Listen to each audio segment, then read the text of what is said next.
The morning sun filtered through the tall windows of the Lagos mansion as Amara carefully adjusted the hospital bed in the master suite. For 8 months now, this room had been both sanctuary and prison for Kwame Asani, the 68-year-old former restaurant empire owner who had built his fortune from a single food stall to a chain of over 200 establishments across West Africa. "Ready for your exercises, Mr. Asani?"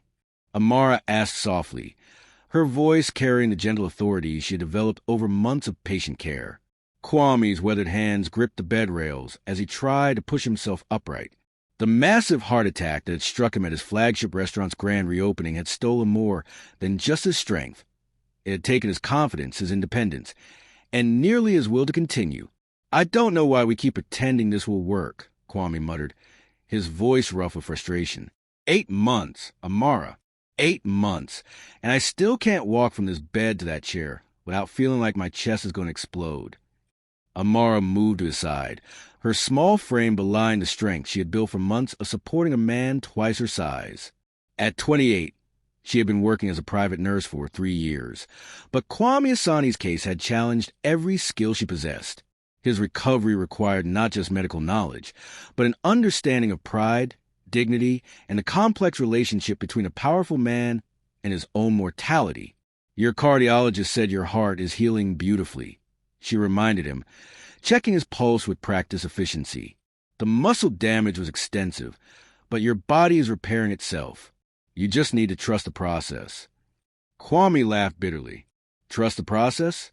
I built a restaurant empire by controlling every detail, every decision. Now I can't control whether I can stand up without help." Amara had heard this frustration countless times, but she understood its source. Kwame Asani had been a force of nature in the West African culinary world, famous for his 16-hour workdays, his hands-on management style, and his refusal to delegate important decisions. The heart attack hadn't just damaged his cardiac muscle. It had shattered his identity as an unstoppable leader. "Today we're going to try something different," Amara announced, moving to adjust the parallel bars that had been installed beside his bed. "Instead of focusing on what you can't do, we're going to celebrate what you can do." "Which is what exactly?" Kwame asked skeptically. "Yesterday you stood for 30 seconds without chest pain. Last week it was 20 seconds. The week before that, you couldn't stand at all without feeling dizzy." She helped him swing his legs over the side of the bed, noting how his breathing remained steady. Another improvement from the early days when just sitting up would leave him gasping. "Your son called this morning," Amara mentioned casually as she positioned herself to support his weight. Kofi said the Victoria Island location had its best weekend sales in 6 months. Kwame's expression softened slightly. Kofi Asani had taken over day-to-day operations of Asani's kitchen empire when his father collapsed. But Kwame knew his 35-year-old son was struggling with the immense pressure of running a business he had never expected to inherit so suddenly. "He's doing well," Kwame admitted. "Better than I thought he would. But I can see the stress in his eyes every time he visits. He's carrying a load meant for someone with 20 more years of experience." Amara helped him to his feet, immediately feeling the tremor in his legs that always accompanied these first moments of standing. "Then maybe it's time to start thinking about getting back to the office. Not full-time, not the way you used to work, but enough to take some pressure off Kofi." "How can I go back when I can barely walk across this room?"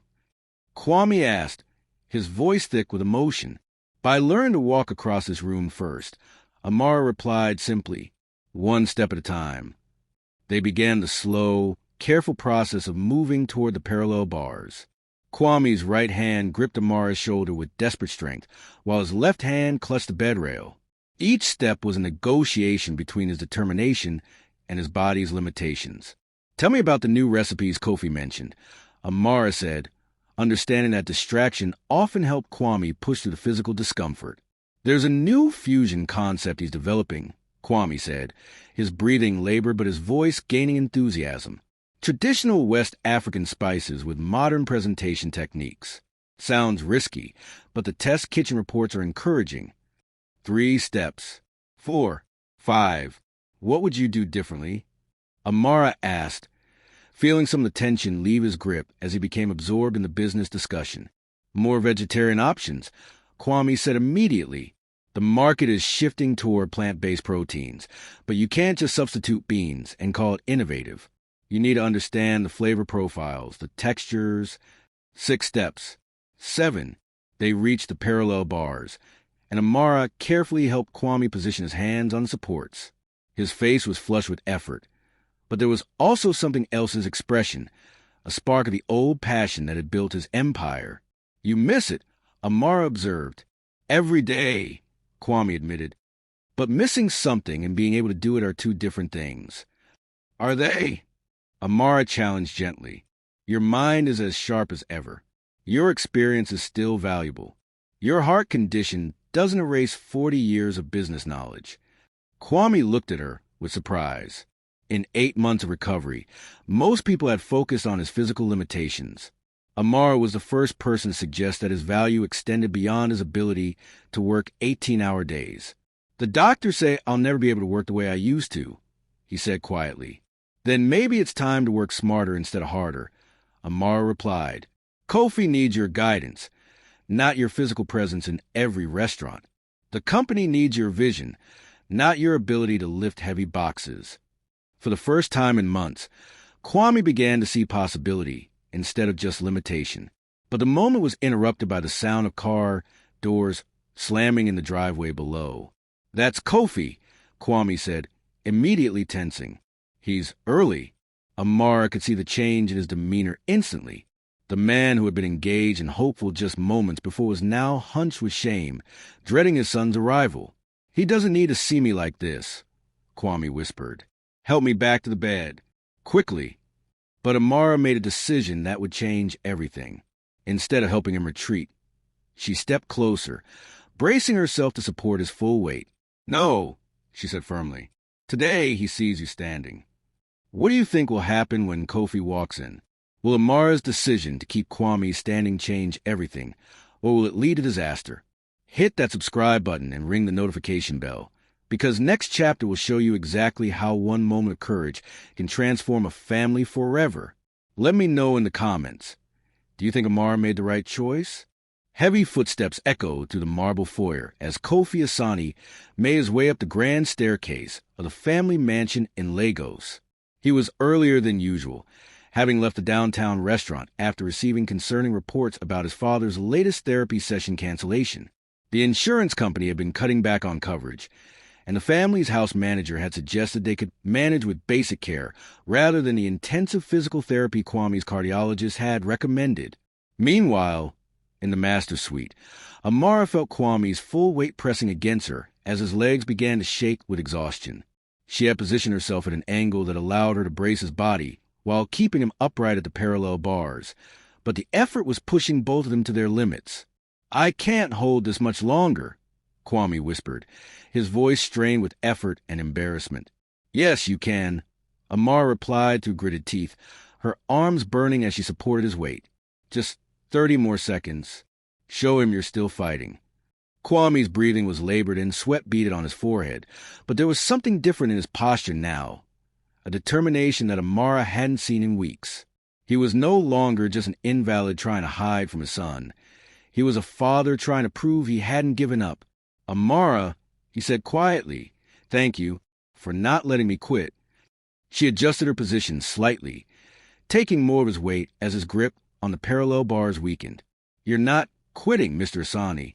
You're just learning a new way to be strong." The bedroom door opened and Kofi Asani stepped inside, his expensive suit wrinkled from a long day at the restaurants. At 35, he carried the weight of the family business with the same intensity his father once had, but the stress was evident in the lines around his eyes and the tension in his shoulders. What he saw stopped him cold. His father was bent forward, apparently leaning heavily on Amara, who was positioned in front of him with her back arched as she supported his weight. Both were breathing hard. Both were sweating, and to Kofi's shocked eyes, the scene looked compromising, inappropriate, and completely unprofessional. What the hell is going on here? Kofi's voice cut through the room like a blade. Amara felt Kwame's grip tighten on her shoulder, not with the desperation of a man afraid to fall, but with the shame of a father caught in what his son clearly perceived as a moment of weakness or worse. "Kofi," Kwame said, his voice barely above a whisper. "This isn't," she was just... But the explanation died in his throat as he saw the expression on his son's face, a mixture of disgust, disappointment, and barely controlled anger. Kofi's eyes moved from his father to Amara, taking in her flushed face, her disheveled uniform, the intimate proximity of their position. "I want to speak with you. Now, downstairs."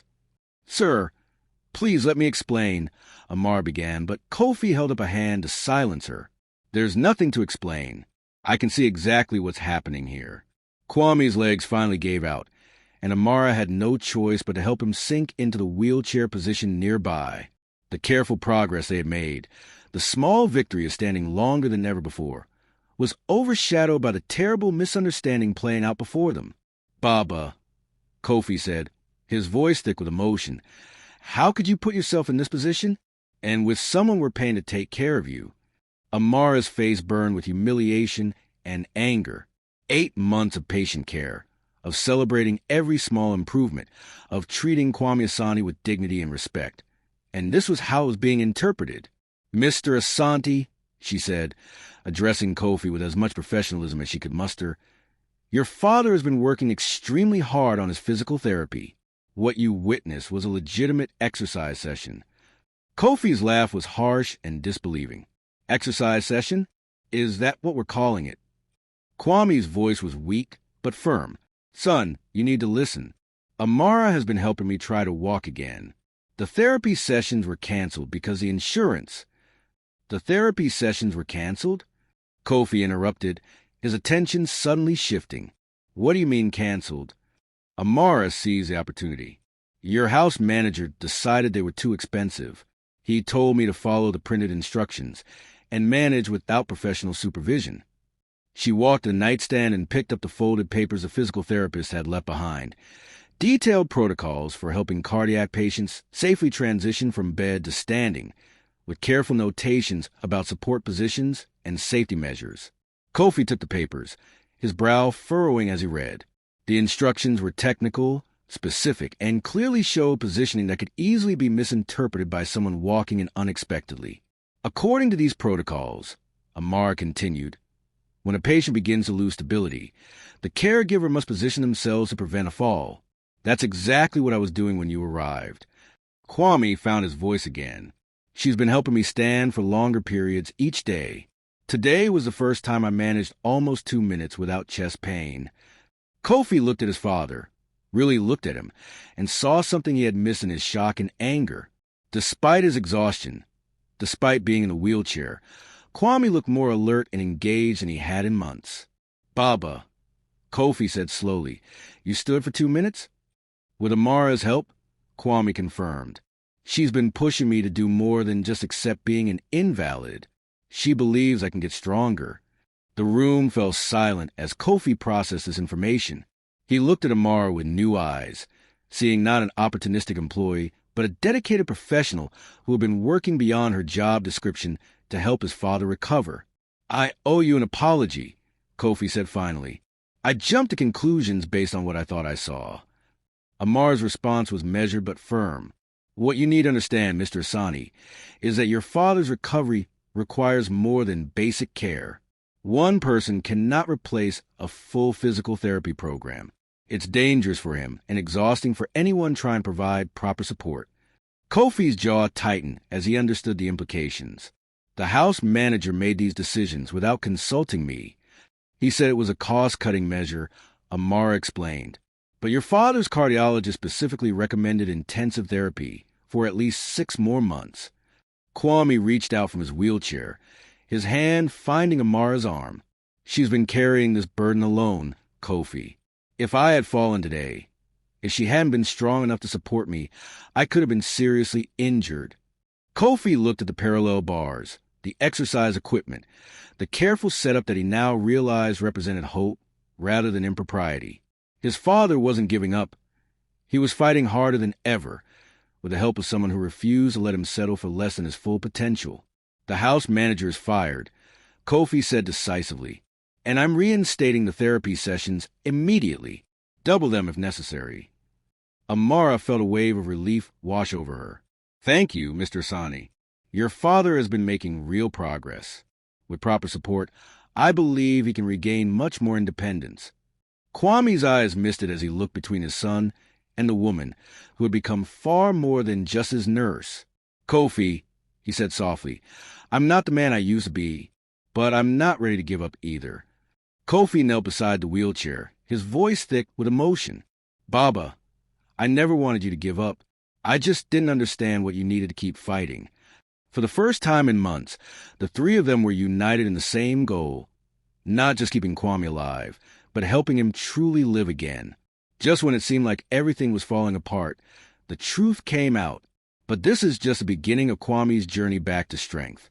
What do you think will happen when he starts getting proper therapy again? Smash that like button if this emotional moment touched your heart. And subscribe because next chapter will show you the incredible progress that's possible when a family comes together.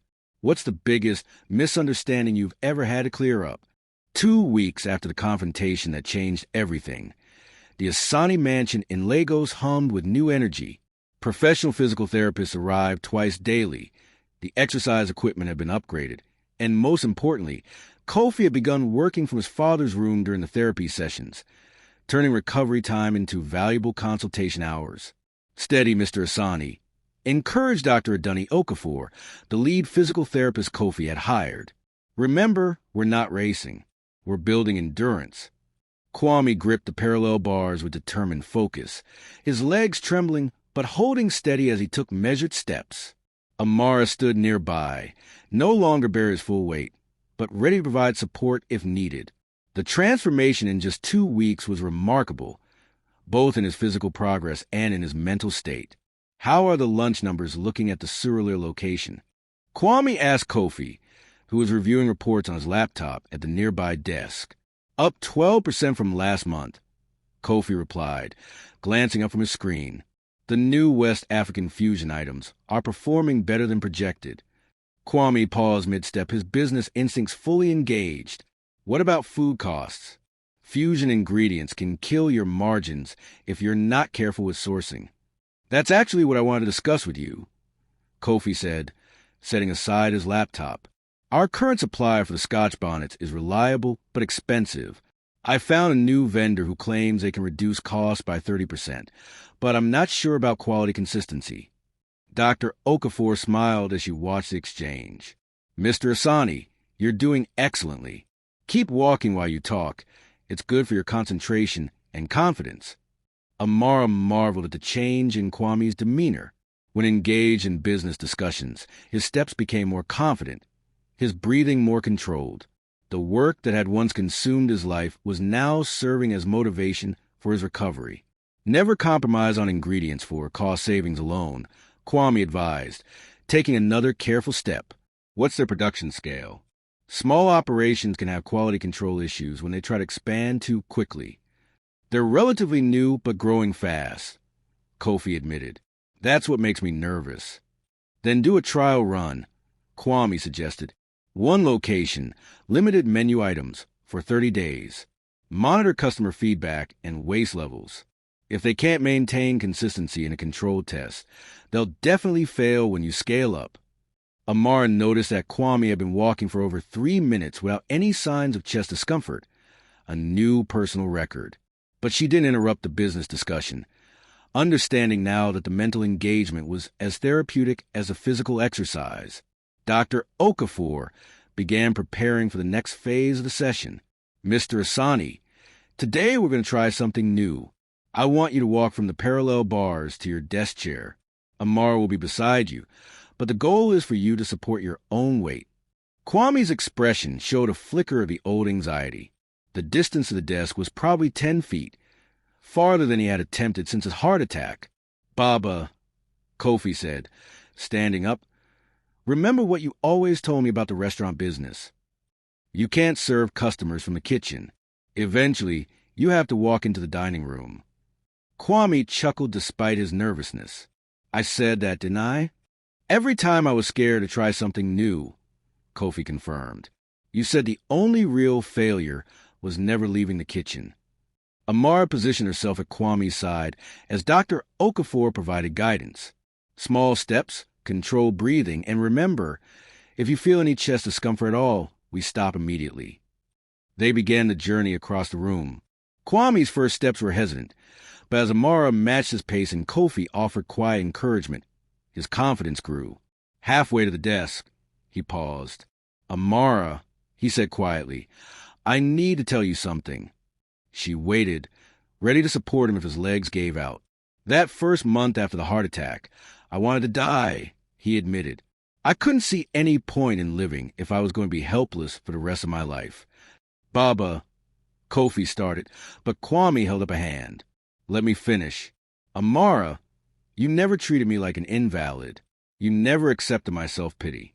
You made me believe that I could be more than just a man in a wheelchair. Dr. Okafor watched with professional satisfaction as Kwame continued walking, his emotional honesty somehow translating into physical strength. When Kofi walked in on us that day, I was ashamed because I thought he was seeing his father as weak. Kwame continued. But you knew something I didn't. You knew that fighting to stand, even when it's hard, even when you need help, is actually the strongest thing you can do.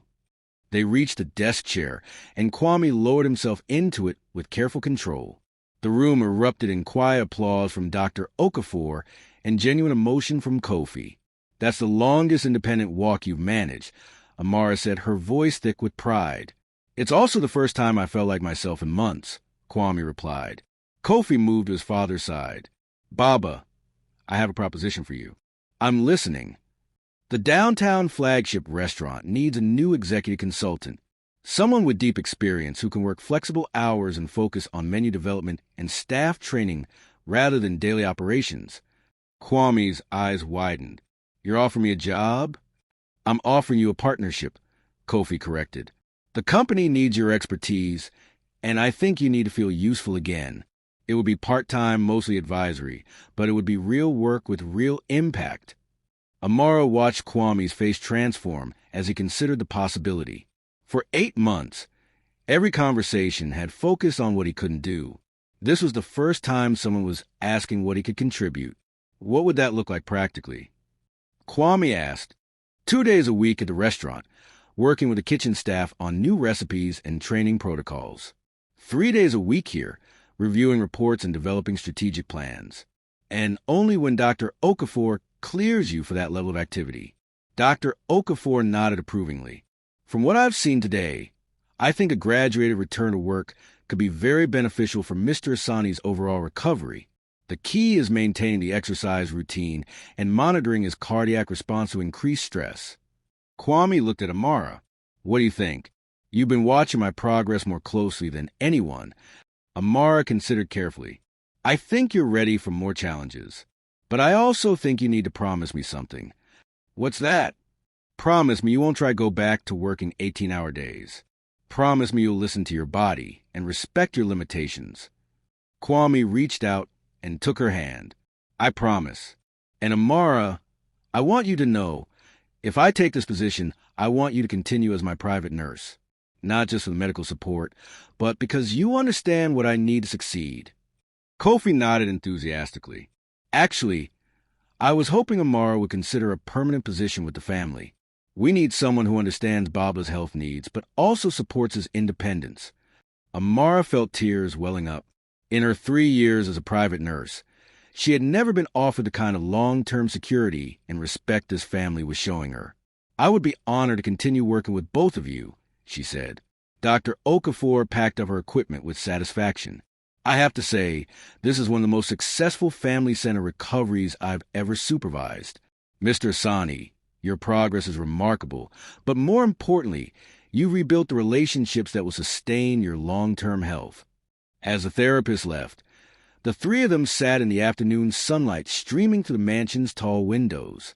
For the first time since Kwame's heart attack, the future looked bright with possibility rather than clouded with limitation. There's one more thing, Kwame said with a slight smile. Kofi, I want to train you to make my grandmother's jollof rice recipe. If we're going to expand the West African fusion menu, we need to start with authentic foundations. Kofi laughed. Baba, you haven't made that jollof in years. Then it's time I remembered how, Kwame replied. Some things are too important to forget. From the brink of giving up to planning his return to work, Kwame's transformation has been incredible, but will he be able to handle the stress of returning to the restaurant business? Hit that subscribe button, because next chapter will show you what happens when dreams meet reality. Let me know in the comments, what's the most important thing someone has helped you recover from? 3 months later, the familiar sounds of a busy restaurant kitchen fill the air as Kwame Asani stood at the prep station of his flagship restaurant, Asani's Kitchen, for the first time since his heart attack. His movements were deliberate and measured, but there was an unmistakable spark in his eyes as he demonstrated proper knife technique to the newest line cook. See how the blade rocks against the cutting board? Kwame explained, his voice carrying the authority of 4 decades in the food industry. You're not chopping, you're creating uniform pieces that will cook evenly. Amara watched from a discreet distance, monitoring his stress levels and ready to intervene if necessary. She had insisted on accompanying him for his first week back at work, understanding that the restaurant environment would test his recovery in ways the Lagos mansion's controlled setting never could. Mr. Asandi called Yemi Adebayo the head chef. The dinner prep list is ready for your review. Kwame accepted the clipboard, studying the evening's menu with the same intensity he had once brought to every aspect of the business. But Amara noticed a slight tremor in his hands that appeared when he was concentrating hard, a reminder that his recovery, while remarkable, was still ongoing. This fish pepper soup special, Kwame said, pointing to an item on the list. What's the protein cost running? About 18%, Yemi replied. Higher than we'd like, but the customers love it. Kwame frowned, his business instincts immediately engaged. 18% is unsustainable for a special that's running 3 nights a week. Either we need to adjust the portion size or find a different preparation method. Kofi appeared at his father's elbow, having been monitoring the conversation from across the kitchen. Baba, what if we modified the spice blend? Use the same flavor profile, but with less expensive base ingredients. Show me what you're thinking, Kwame said, moving toward the stove. Amara stepped closer as Kwame began actively cooking for the first time since his heart attack. The heat from the commercial kitchen, the fast pace, the constant decision-making, all of these were stressors that could potentially trigger cardiac symptoms. Kwame heated palm oil in a large pot, his movements still showing the muscle memory of decades in professional kitchens. Yemi, hand me those Scotch bonnets. Kofi, start sautéing those onions. As the 3 of them worked together, Amara observed Kwame's breathing, his color, and his energy level. She was pleased to see that while he was clearly exerting himself, he wasn't showing any signs of dangerous overexertion. The trick, Kwame explained to Kofi as they built the pepper soup base, is to layer flavors so you get complexity without expensive ingredients. Start with aromatics, build with heat, finish with fresh herbs. The kitchen staff had gradually gathered to watch the impromptu cooking lesson. For many of them, this was their first time seeing the legendary Kwame Asani in action, and Amara could see the inspiration and respect in their faces. Taste this, Kwame said, offering a spoon to Kofi. Kofi sampled the soup, his eyebrows rising in surprise. That's incredible. It has all the depth of the original, but probably costs 40% less to produce. Experience, Kwame said simply, knowing which shortcuts work and which ones compromise quality. Amara checked her watch. Kwame had been on his feet and actively working for nearly 2 hours, longer than any single session during his recovery. She was about to suggest a break when she noticed his breathing becoming slightly labored. Mr. Asante, she said quietly, moving to his side, how are you feeling? Kwame paused, assessing himself honestly. Tired, but good tired. Like I've accomplished something. Your heart rate is elevated, Amara observed, checking his pulse discreetly. Not dangerously, but enough that we should take a break. 5 more minutes, Kwame said. I want to show them the plating technique for this dish. Amara weighed the request. His pulse was elevated but steady, his color was good, and his breathing, while slightly labored, wasn't distressed. Most importantly, he was being honest about a condition rather than trying to hide any discomfort. 5 minutes, she agreed. But then we sit down. Kwame demonstrated the plating with practiced efficiency, transforming simple ingredients into an elegant presentation that would justify premium pricing. The kitchen staff applauded when he finished, and Amara could see the satisfaction radiating from him. "All right," she said firmly. "Break time." They moved to Kwame's old office, where a comfortable chair and small refrigerator had been set up to support his modified work schedule. As Kwame settled into the chair, Amara noticed his hands were trembling slightly, a sign of fatigue rather than cardiac distress. "How do you feel about the morning?" Amara asked, offering him a bottle of water. "Like I remembered who I am," Kwame replied, his voice thick with emotion. "For months, I was just a sick old man who used to own restaurants. Today, I felt like a chef again." Kofi knocked on the office door and entered with a tablet in hand. "Baba, I wanted to show you something. The lunch numbers from today."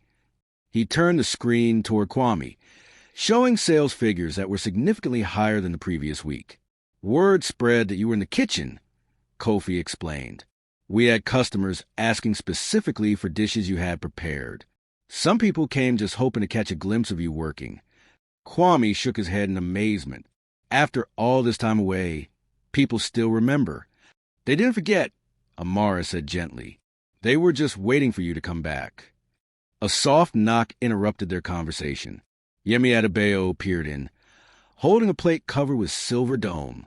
"Mr. Asani," she said, "the kitchen wanted you to try something." She lifted the dome to reveal the modified pepper soup, beautifully plated and garnished.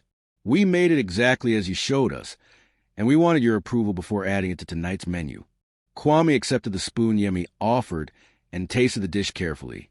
His expression moved from curiosity to satisfaction to genuine pride. "It's perfect," he said.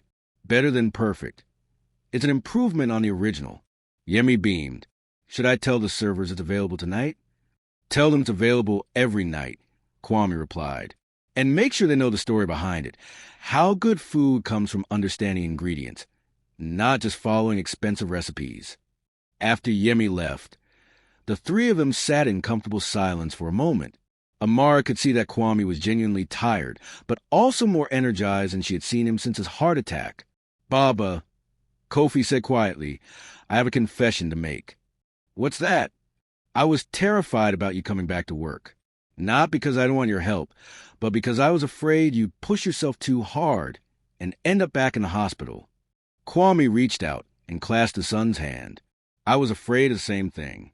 But Amara taught me something important. There's a difference between challenging yourself and endangering yourself." Amara felt a warmth spread through her chest. "You've both learned to trust the process.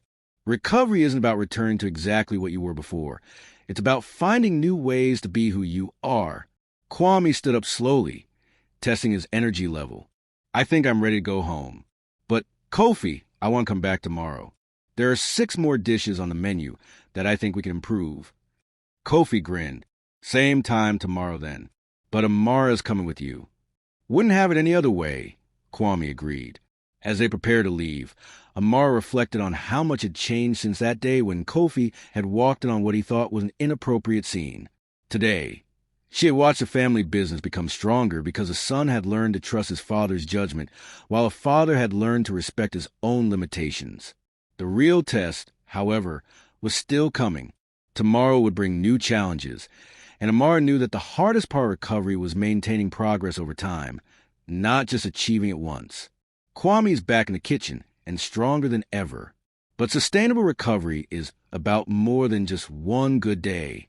What challenges do you think he'll face as he tries to balance his passion for work with his health needs? Smash that subscribe button and hit that notification bell, because next chapter will show you the ultimate test of everything they've learned together. What's the most important lesson about recovery you've learned from this story so far?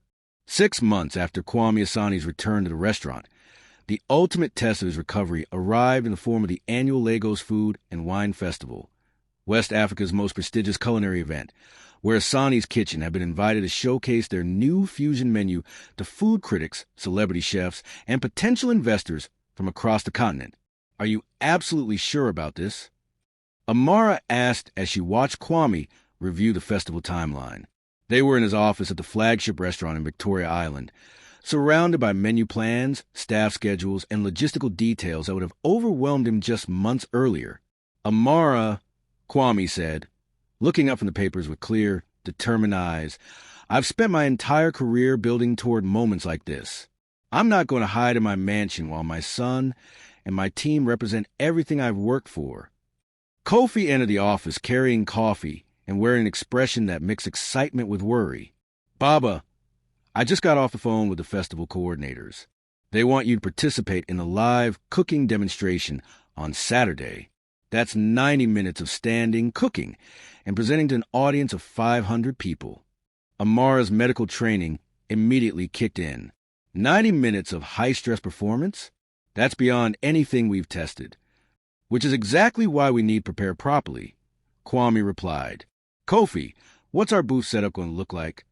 As father and son discussed logistics, Amara began formulating a plan. She had learned over the past months that Kwame performed best when challenges were broken down into manageable components, with built-in safety measures and realistic exit strategies. "Here's what I'm thinking," she interrupted. "We modify the demonstration format. Instead of 90 continuous minutes, we structure it as 3 30-minute segments with built-in breaks for questions and audience interaction." "Can we do that?" Kofi asked. "I'll make some calls," Kwame said. "The festival organizers want quality content. If we can deliver the same value in a format that works better for everyone, they should be flexible." Dr. Okafor, who had become a regular consultant on Kwame's work activities, arrived for their weekly check-in. Over the past 6 months, these sessions had evolved from basic physical therapy to comprehensive wellness planning that balanced Kwame's health needs with his professional goals. "I understand you're considering the food festival," Dr. Okafor said after reviewing Kwame's latest stress test results. "Your cardiac function has improved dramatically, but a public performance is a significant step up from kitchen work. What are the real risks?" Amara asked directly. "Primarily fatigue and stress response," Dr. Okafor explained. "The physical demands are manageable, but the psychological pressure performing in front of industry peers could trigger anxiety responses that affect his heart rate and blood pressure." Kwame leaned forward. "So if we manage the stress and monitor my response, the physical activity itself isn't dangerous?" "Correct. In fact, at this point in your recovery, appropriate challenges are beneficial. The key is having support systems in place and realistic expectations about what success looks like." Amara spent the next week developing what she privately called Festival Protocol, a comprehensive plan that would allow Kwame to participate fully while maintaining his health and safety. She coordinated with the festival organizers to install a discreet chair behind the cooking station, arranged for cardiac monitoring equipment disguised as standard kitchen technology, and even practiced a modified demonstration format at the restaurant. The night before the festival, Kwame sat in his study at the Lagos mansion, reviewing his notes one final time. Amara found him there, clearly nervous but determined. "Second thoughts?" she asked gently. "Every few minutes," Kwame admitted, "but not about whether I should do this. I'm worried about letting people down." "You mean your team? The customers? The critics?" "I mean you," Kwame said quietly. "Amara, you've invested so much in my recovery. If I fail tomorrow, if I push too hard and end up back in a hospital, I'll have wasted everything you've worked for." Amara sat down across from him, her expression serious but compassionate. "Mr. Asani, let me tell you something about failure. The only way you could disappoint me tomorrow is if you stop being honest about how you're feeling. If you ignore your body signals because you're trying to impress people, that will be failure. If you push through chest pain because you don't want to seem weak, that will be failure." She leaned forward. "But if you go out there, do your best, and need to take breaks or modify the plan, that's not failure. That's wisdom." The next morning, the Lagos Convention Center on Victoria Island buzzed with the energy of the food festival. Amara arrived early to do final checks on their setup, while Kwame and Kofi reviewed their demonstration one last time. "Nervous?" Kofi asked his father as they put on their chef's coats. "Terrified," Kwame replied honestly, "but also excited. I haven't felt this alive in over a year." The cooking demonstration began at 2 p.m. Amara positioned herself where she could see Kwame clearly while remaining inconspicuous to the audience. The festival organizers had agreed to her modified format. 3 segments with built-in breaks for audience questions. Welcome to Asani's Kitchen, Kwame began, his voice carrying clearly through the microphone. I'm Kwame Asani, and today we're going to explore how traditional West African techniques can create innovative flavors. Amara watched his vital signs on the discreet monitor as he began cooking. His heart rate was elevated, but within normal ranges for physical activity. More importantly, his movements were confident and his voice was strong. The first 30-minute segment focused on spice preparation and ingredient selection. Kwame demonstrated the jollof rice technique he had relearned during his recovery, sharing stories about learning from his grandmother while his hands worked with practiced precision. During the first break, as audience members asked questions, Amara noticed Kwame subtly gripping the edge of the cooking station. She moved closer, ready to intervene if necessary. "How are you feeling?" she asked quietly during a pause between questions. "Good," Kwame replied. "Tired but good. My legs are a little shaky, but nothing concerning." The second segment involved actual cooking, high heat, multiple pans, complex timing. This was the greatest test of Kwame's stamina and stress management. Amara watched as he orchestrated the preparation of 3 different dishes, delegating some tasks to Kofi while maintaining overall control of the demonstration. The key to fusion cooking, Kwame explained to the audience while monitoring multiple pans, is understanding that you're not just combining ingredients, you're marrying cooking philosophies. Halfway through the segment, Amara noticed his breathing becoming slightly labored. She caught his eye and tapped her watch, their prearranged signal for a status check. Kwame paused his cooking and turned to the audience. "This is a perfect moment to talk about patience in the kitchen," he said smoothly, covering for the fact that he needed a brief rest. "These flavors need time to develop properly." He stepped back from the stove, ostensibly to allow the audience a better view, but actually giving himself a moment to recover. Amara watched his breathing return to normal levels and nodded slightly, the signal that he could continue. The final segment was plating and presentation, less physically demanding but requiring mental focus and fine motor control. Kwame's hands were steady as he transformed the cooked components into elegant presentations worthy of the festival's reputation. "The last element," Kwame said, adding final garnishes to the dishes, "is understanding that food is ultimately about bringing people together. Every dish tells a story, and every meal creates a memory." The audience erupted in applause as Kwame completed the demonstration. He had successfully completed the full 90-minute program, with modifications that prioritized his health while delivering the quality performance the festival expected. As the crowd dispersed and festival organizers congratulated Kwame on the demonstration, Amara conducted a final health check. His vital signs were elevated but stable, and his color was good despite obvious fatigue. "How do you feel?" she asked. "Like I climbed a mountain," Kwame replied with a tired smile. "Exhausted but proud." Kofi appeared with a tablet showing social media reactions to the demonstration. "Baba, look at this." The festival's Instagram has over 20,000 likes already, and the comments are incredible. Kwame scrolled through messages from industry professionals, food enthusiasts, and even competitors praising not just his cooking skills, but his resilience and determination. "There's something else," Kofi said, his voice thick with emotion. 5 different restaurant groups have reached out about consulting partnerships. They want to work with you, Baba, not despite your health challenges, but because they respect how you handled them. Amara felt tears welling up as she watched Kwame process this information. 18 months ago, he had been a broken man who thought his career was over. Today, he was being celebrated not just for his past achievements, but for his current wisdom and strength. Dr. Okafor arrived to conduct a post-event medical assessment.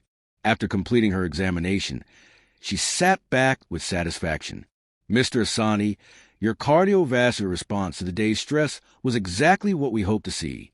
You challenged yourself appropriately, managed your energy wisely, and achieved something remarkable without compromising your health." That evening, back at the Lagos mansion, the 3 of them sat in Kwame's study, surrounded by congratulatory flowers and messages that had been delivered throughout the day. "Amara," Kwame said, "I have something to ask you." "What's that?" "Kofi and I have been discussing expanding the consulting side of our business." We want to help other restaurants develop healthier, more sustainable approaches to both their menus and their management practices. He paused, looking directly at her. We'd like you to be our Director of Wellness Integration. You understand better than anyone how to balance ambition with health, how to push for excellence while respecting limitations. Amara was speechless. In 3 years of nursing, she had never imagined that her skills in patient care could translate into a business leadership role. It would mean traveling to client restaurants across West Africa, developing wellness protocols for kitchen staff, and helping other food industry professionals who might be dealing with health challenges. Kofi added, essentially, you'd be doing for others what you did for Baba. I don't know what to say. Amara managed. Say yes, Kwame replied with a smile. Because this story isn't just about my recovery anymore. It's about proving that health challenges don't have end careers. They can transform them into something even more meaningful. 6 months later, Amara stood in the kitchen of a restaurant in Accra, helping a chef who had recently suffered a stroke learn modified techniques that would allow him to continue pursuing his passion. Kwame's consulting business had grown to include dozens of clients across West Africa, with Amara's wellness programs becoming a cornerstone of their approach. The misunderstanding that had once threatened to destroy their relationship had instead created a partnership that was changing lives across the food industry. Sometimes the greatest successes come not from avoiding challenges, but from learning to face them with courage, honesty, and the support of people who believe in your potential. Kwame never returned to the 18-hour workdays that had contributed to his heart attack. Instead, he built a more sustainable approach to success, one that proved that wisdom, experience, and determination could be more valuable than youth and endless energy. And Amara learned that being a caregiver was about more than just medical knowledge. It was about seeing potential where others saw limitation and having the courage to help people reach for goals they thought were impossible. What an incredible journey from misunderstanding to triumph. Kwame didn't just recover his health. He discovered a whole new way to find meaning and success. This story proves that our greatest challenges can become our greatest opportunities when we have the right support and refuse to give up. Which moment in this transformation inspired you the most? Drop a comment sharing your thoughts. And if this story of resilience and redemption moved you, smash that like button and subscribe for more amazing tales of turning setbacks into comebacks. Share this with someone who needs to be reminded that it's never too late to write a new chapter in their story. Until next time, keep believing that every ending can become a beautiful new beginning.